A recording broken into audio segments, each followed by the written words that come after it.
오늘 주신 말씀 속에 두 주인이라는 제목으로 함께 은혜를 나누겠습니다. 기도하겠습니다. 사랑과 은혜가 많으신 하나님, 오늘도 천국잔치를 배설하시고 우리를 초청해 주시어서 오늘도 성전 안에 거하도록 인도해 주셔서 감사드립니다. 이 시간 우리에게 말씀하여 주시옵소서. 깨닫게 하시고 말씀 앞에 결단할 수 있는 우리 모두가 되게 해 주옵소서. 또 하나님 앞에 나오며 무거운 짐들을 가지고 나왔사오니 하나님 이 짐들을 받아 주옵시고 모든 문제들이 다 해결되게 하여 주옵소서. 예수님의 이름으로 기도드립니다. 아멘. 오늘도 하나님의 부르심을 받고 성전 안에 거하는 여러분들에게 하나님의 은혜가 함께 하시기를 바랍니다. 고려시대에 거란종과 전쟁이 있었을 때에 한 번은 고려의 장수 강조와 부대장 이연운이 싸우다가 그만 포로로 잡히게 됩니다. 포로에 대한 대우가 의례 그랬듯이 이들에게도 역시 어려운 시험이 다가왔습니다. 하루는 거란의 왕 송종 앞으로 끌려갔다가 이러한 제안을 받게 되었습니다.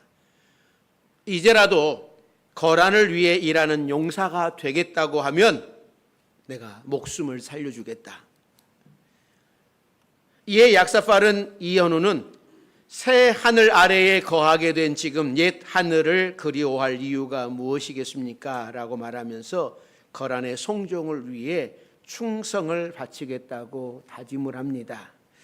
그러나 용맹하고 충직한 장군인 강조는 나는 고려의 장수로서 생을 마치고 싶소 라고 이야기를 합니다. 그리고 옆에 있던 이현운을 향하여 소리를 쳤습니다. 너는 고려 사람으로서 어찌 그런 소리를 할 수 있단 말인가? 용사된 몸으로 어찌 두 주인을 섬길 수 있느냐? 결국 이현우는 절개를 바라 목숨을 지켰으나 강조는 임금을 향한 나라를 향한 충성으로 떳떳하게 죽음을 맞이했다고 합니다. 이 세상 사람들도 두 주인을 섬기는 사람을 지조가 없다라고 이야기를 하고 그런 사람을 싫어합니다. 우리가 사람들과 사람들 사이에서 이리 갔다 저리 갔다 하는 사람 여러분 좋아하십니까? 아마 모르긴 몰라도 이러는 사람을 좋아하는 사람은 아무도 없을 겁니다. 하나님께서도 두 주인을 섬기는 것을 싫어합니다. 오늘 성경 본문에 예수님께서는 한 사람이 두 주인을 섬기지 못한다라고 말씀을 합니다. 예수님이 말씀하시는 두 주인은 오늘 본문 속에서 하나님과 재물입니다. 재물을 하나님과 동등된 자리에 놓고 두 주인 중에 한 주인을 선택하라고 말씀하시는 것 같습니다. 어찌 재물과 하나님이 동등된 자리에 앉을 수 있겠습니까? 그런데 이 세상 사람들이 마치 재물이 신이라도 된 듯이 하나님보다 더 섬기게 된다라고 하는 것입니다. 그래서 오늘 주님께서는 두 주인을 섬길 수 없다. 이것은 저와 여러분들에게도 동일하게 적용되는 말씀입니다. 두 주인을 섬기지 않기 위하여서 우리가 어떻게 해야 되는가? 오늘 주님은 말씀을 합니다. 자, 여러분들이 19절, 20절 속에서 한번 찾아보시기 바랍니다. 같이 읽습니다. 19절, 20절 같이 읽습니다. 너희를 위하여 보물을 땅에 쌓아두지 말라. 거기는 좀과 동록이 해하며 도둑이 구멍을 뚫고 도둑질하느니라. 오직 너희를 위하여 보물을 하늘에 쌓아두라. 거기는 좀이나 동록이 해하지 못하며 도둑이 구멍을 뚫지도 못하고 도둑질도 못하느니라. 두 주인을 섬기지 않을 수 있는 방법은 첫째는 보물을 하늘에 쌓아두라고 하는 거예요. 우리들은 한 생을 살아가면서 돈과 끊을 수 없는 관계를 갖게 됩니다. 인간의 희로애락이나 욕정, 질정이 대부분 돈으로부터 인해서 발생을 합니다. 얼마나 많은 사람들이 돈 때문에 울고 돈 때문에 웃고 있는지 모릅니다. 돈에 대해 남의 이야기처럼 말하고 인생을 살 사람은 아무도 없습니다. 목사라고 해서 예외일 수 없습니다. 그러나 누구든지 자신의 인격과 신앙의 수준을 측정하기 위하여서는 돈 앞에 서 봐야 알 수 있어요. 그런데 이렇게 소중한 돈을 이 땅에 쌓아두지 말고 하늘에 쌓아두라고 말씀을 해요. 우리가 다 알듯이 하늘에 쌓아둔다라고 하는 것은 주로 하나님께 헌금하는 것일 것이고 다른 사람을 위하여 선하게 사용되어지는 돈을 뜻하는데, 그렇다면 하늘에 쌓아둔 것은 어디에 있는지도 모르고 이미 내 곁을 떠나버린 돈입니다. 내가 더 이상 만질 수도 없고 가질 수도 없는 돈인데 왜 하나님은 돈을 하늘에 쌓으라고 말씀하실까? 여러분, 우리는 돈이 있어야지 마음이 든든하지 않습니까? 그래도 은행에 마이너스가 아니라 잔고가 뭔가 좀 있어야지 그래도 좀 마음이 편안하지 않습니까? 돈이 있어야 든든한데 돈을 남에게 맡겨 놓았다가 날려버리기라도 한다면 여러분 얼마나 안타깝습니까? 그러니까 항상 내가 확인할 수 있는 곳, 은행에 넣어둔다든지 부동산에 투자를 한다든지 그래야만 하는데, 예수님께서는 그 돈을 그곳에 투자하지 말고 하늘에 투자하라고 하십니다. 우리의 생각과는 너무나 다릅니다. 우리의 현실과는 너무나 다른 것 같습니다. 그러니까 옛날에는 재산이라고 하면 값진 의복들 혹은 곳간에 쌓아둔 곡식, 또 목장에 있는 가축들을 의미했어요. 그래서 주님이 말씀하시기를 곡식을 아무리 곳간에 쌓아놔도 쥐가 와서 먹고 나중에는 썩고 어떨 때는 도둑 맞고 하면 아무리 쌓아놔도 자꾸 없어진다. 아무리 고급 옷을 소유하고 살아도 알지 못하는 사이에 좀이 먹어서 구멍이 뻥뻥 나고 나중에 못 입는다. 19절은 동록이 해야 한다라는 말씀이 있는데 이 동록은 구리에 녹이 나는 것을 말하는 겁니다. 보물을 사다가 창고에 넣어놨는데 녹이 쓸어버리면 아무짝에도 쓸모가 없다라고 하는 것이죠. 이것이 옛날에만 통하는 이야기는 아닙니다. 지금도 마찬가지예요. 우리들 가운데 돈이 없어서 고생하는 분들도 참 많지만 의외로 돈을 넣어둘 안전한 곳을 찾지 못해서 밤을 설치는 사람들도 많아요. 왜냐하면 지금도 이 세상에는 안전하게 내 돈을 맡길 만한 곳이 없기 때문입니다. 다 동록이 쓸고 좀이 먹고 도둑 맞고 없어질 수 있는 곳만 가득하니 돈 맡길 만한 안전한 곳을 찾기가 어려운 것이죠. 은행에 돈을 맡겨두었는데 금리가 떨어지면 그만큼 내 돈의 가치가 떨어지는 것일 것이고, 주가가 폭락해 하루아침에 내 돈의 가치가 3분의 1로 줄어들 수도 있고, 물가가 뛰면 뛰는 만큼 내 돈 가치는 없어질 겁니다. 환율이 뛰어서 그만큼 가치가 떨어진다고 하는 것이죠. 안전하다고 집을 사놨는데 부동산에 투자했는데 집값이 뚝뚝뚝뚝 떨어진다든지 땅값이 뚝뚝뚝뚝 떨어진다든지, 또 벤처에 묻지마 투자를 했더니 전부 날아가 버리고 말았어요. 그러니까 세상의 창고는 다 좀이 먹고 녹이 슬고 도둑이 들어오는 겁니다. 그런데 사람들은 이 땅에 투자할 창고를 찾고 있어요. 어떻게 하면 좀 더 많이 모을 수 있을까? 이문을 남길 수 있을까? 그래서 아이스 컬리라고 하는 심리학자가 이런 이야기를 해요. 이 현대인들의 특징을 평안이 없는 사람들이라고 합니다. 왜 평안이 없을까요? 늘 불안한 거예요. 있어도 불안하고 없어도 불안하고 앞이 보이지 않으니까 늘 불안한 거예요. 그러니까 불확실한 미래 때문에 불안하다라고 하는 거죠. 그래서 사람들은 이 불안을 해소하기 위하여서 갖고자 하는 것이 소유예요. 더 많이 갖고자 하는 것. 돈이나 땅, 집, 부동산들 이런 것들을 많이 가지면 불안이 해소된다고 합니다. 그러나 사람들 마음속에 자리 잡고 있는 불안은요, 내가 많이 가졌다고 절대 해소되지 않습니다. 예수님 안에 있을 때에 해결될 수 있을 것을 돈에 의지해 보려고 하니까는 안 되는 거예요. 사랑하는 성도 여러분, 오늘 주님이 두 주인을 섬길 수 없다 말씀을 합니다.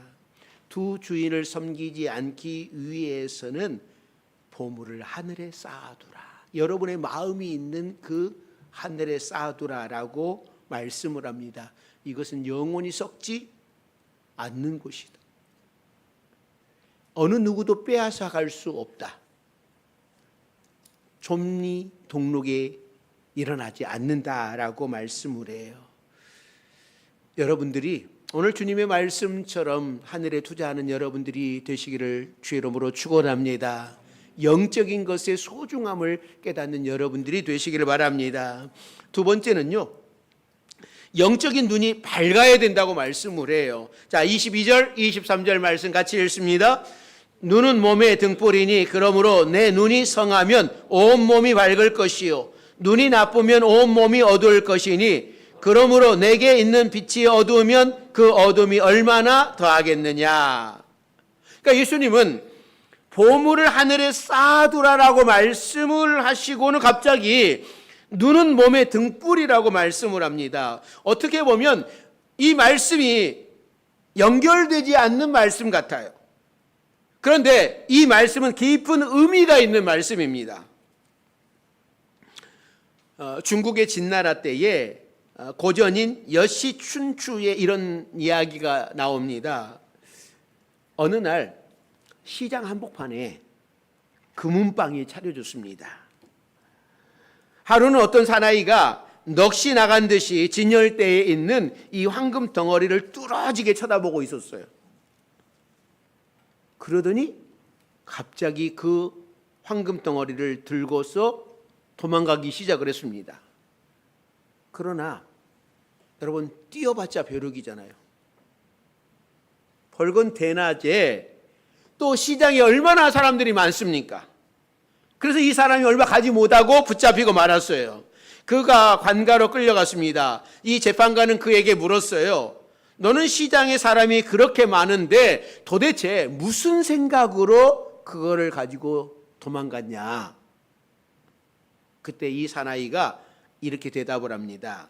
예, 그 순간 저의 눈에는 황금만 보였지 주변에 있는 사람들은 아무도 보이지 않았습니다. 황금 때문에 눈이 어두워진 거예요. 사랑하는 성도 여러분, 여러분은 신앙생활 하면서 하나님이 보이십니까? 여러분은 신앙생활 하시면서 하나님이 느껴지십니까? 하나님은 보이지 아니하고 다른 것들만 보이시지는 않습니까?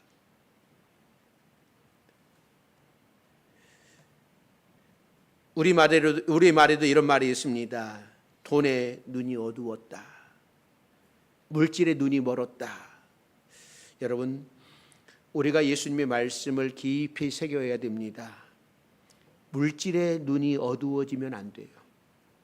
물질의 눈이 어두워지고 나면 눈만 나빠지는 것이 아니라 그 사람은 전인격적으로 물질의 노예가 되고 맙니다. 그래서 조심해야 돼요. 돈은 사람의 눈을 어둡게 하는 특성을 가지고 있습니다. 그래서 주님이 이것을 경고하고 계시는 거예요. 하늘의 보물을 쌓길 원하는 사람은 돈 때문에 눈이 흐려지거나 어두워지면 안 된다고 하는 거예요. 눈이 흐려지면, 우리의 영혼의 눈이 어두워지면 돈과 하나님을 혼동하게 되는 거예요. 하나님을 하나님으로 보고 돈을 돈으로 보아야 되는데, 눈이 흐려지면 하나님을 돈처럼 보고 돈을 하나님처럼 보는 난시 현상이 일어나게 되는 겁니다. 요한복음 9장에 보면 나면서부터 소경된 사람이 등장을 해요. 이 사람이 예수님을 만나서 큰 능력으로 눈을 떴습니다. 이 사람이 눈을 뜨고 나니까는 시비 거는 사람들이 많아요. 당신을 눈뜨게 한 사람이 도대체 누구냐? 네가 눈 뜬 날이 안식일이 아니냐? 안식일을 범하는 사람이 내 눈을 뜨게 했느냐? 안식일을 범한 것을 보니까 네 눈을 뜨게 한 사람은 분명히 죄인이다. 이렇게 시비를 걸어올 때에 이 사람은 요한복음 9장 25절에 아주 명답을 합니다. 자, 25절 같이 읽습니다. 대답하되 그가 죄인인지 내가 알지 못하나 한 가지 아는 것은 내가 맹인으로 있다가 지금 보는 그것이니이다. 소경이었던 자의 말은 이런 뜻이죠. 복잡하게 말하지 마라. 묻지 마라. 그가 죄인인지 아닌지 그건 모른다. 내가 아는 것은 장님이었던 내가 눈을 떴다라고 하는 사실이다. 그것뿐이다. 여러분 얼마나 담대한 말입니까? 이 사람은 과거 소경이었지만 영적인 시력이 밝은 사람입니다. 이것저것에 혼동되지 않고 오직 초점을 예수님께 맞추었어요. 오직 예수님만 바라보니까 세상 사람들의 온갖 시비가 상관이 없다라고 하는 거예요. 중요한 건 내가 눈 떴다라고 하는 거예요. 사랑하는 성도 여러분, 우리가 바른 물질관을 가지고 보물을 하늘에 쌓기 위해서는 영적인 눈이 밝아져야 됩니다.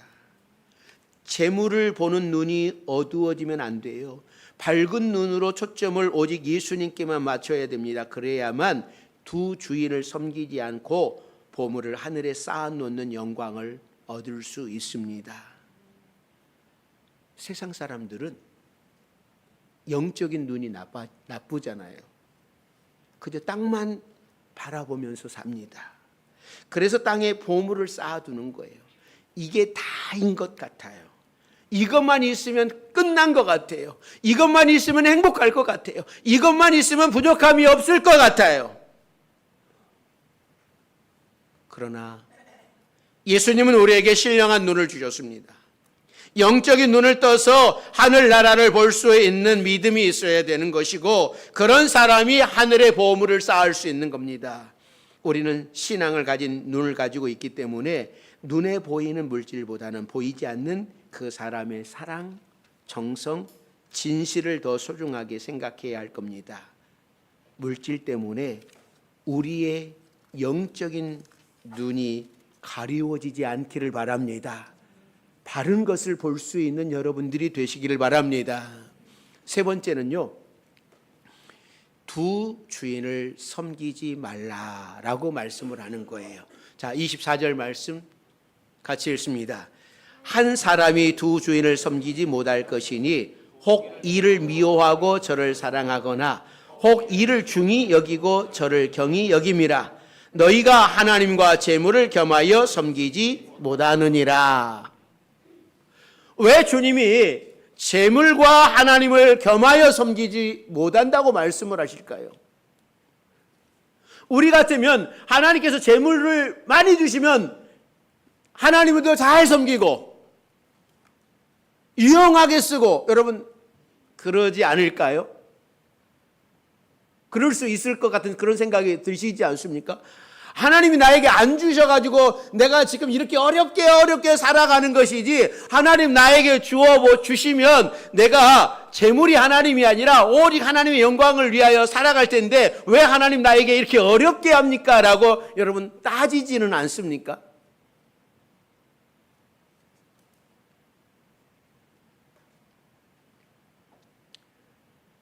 오늘 이 말씀은요, 아주 중요한 말씀입니다. 하나님은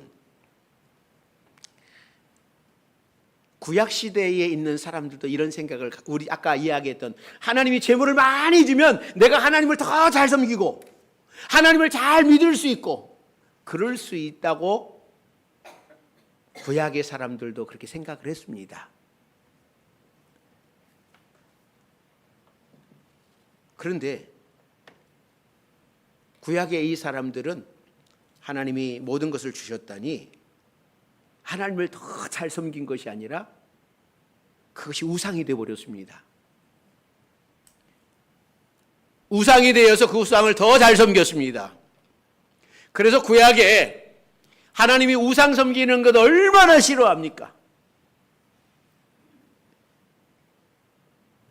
그런데 예수님은 재물을 사랑하는 것도 우상을 섬기는 것과 마찬가지라고 하는 거예요. 재물을 사랑하는 자는 하나님을 사랑할 수 없다라고 하는 말입니다. 이 말 이해가 되십니까? 하루는 어떤 부자 청년이 예수님께 찾아왔습니다. 그리고 예수님께 물었어요. 예수님, 내가 어떻게 하면 구원받을 수 있습니까? 그러니까 이 청년은 구원에 대한 관심이 있었습니다. 그러나 예수님이 보실 때, 이 청년을 보실 때에 그 청년의 우상은, 그 청년의 하나님은 돈이었어요.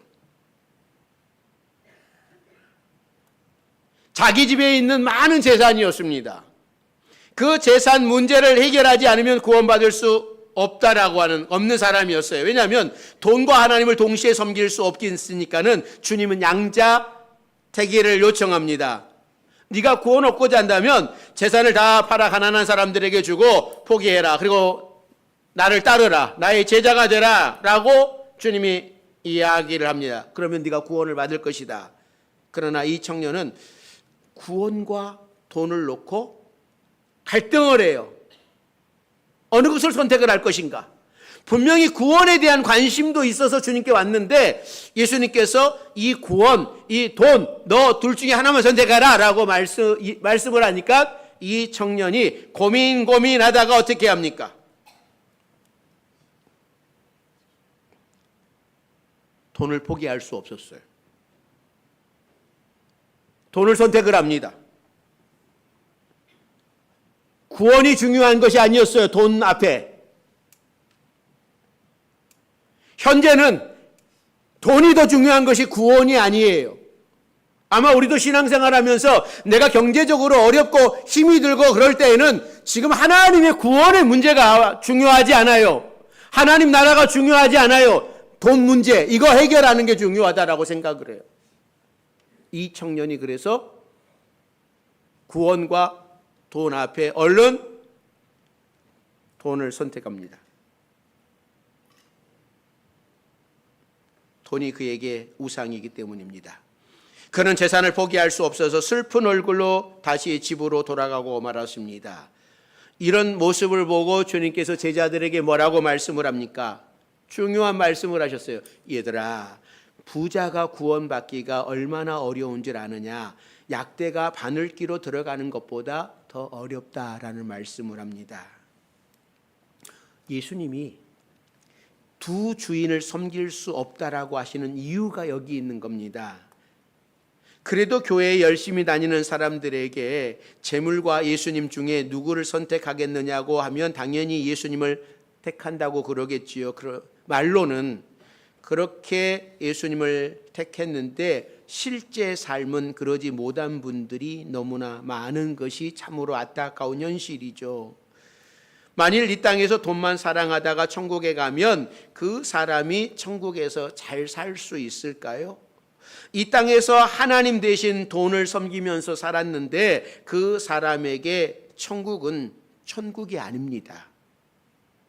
그러므로 천국에 들어갈 자격을 잃게 되는 거예요. 사랑하는 성도 여러분, 설교를 시작을 하면서 누구든지 자신의 인격과 신앙의 수준을 측정하기 위해서는 내가 돈 앞에 서 봐야 되는 거예요. 돈 앞에 서 보면 나를 알 수 있어요. 막상 내가 생기면 이렇게 해야지 했다가도 막상 생기면은요, 딱 손에 쥐면 상당히 아까운 거예요. 우리가 몰라서 안 하는 게 아니라요, 막상 쥐고 나니까 아까운 거예요. 그렇다고 해서 내가 안 쓰는 게 아니에요. 다 쓰면서 그걸 떼어놓자니 들이자니 너무나 아까운 거예요. 포기하기 어려운 거죠.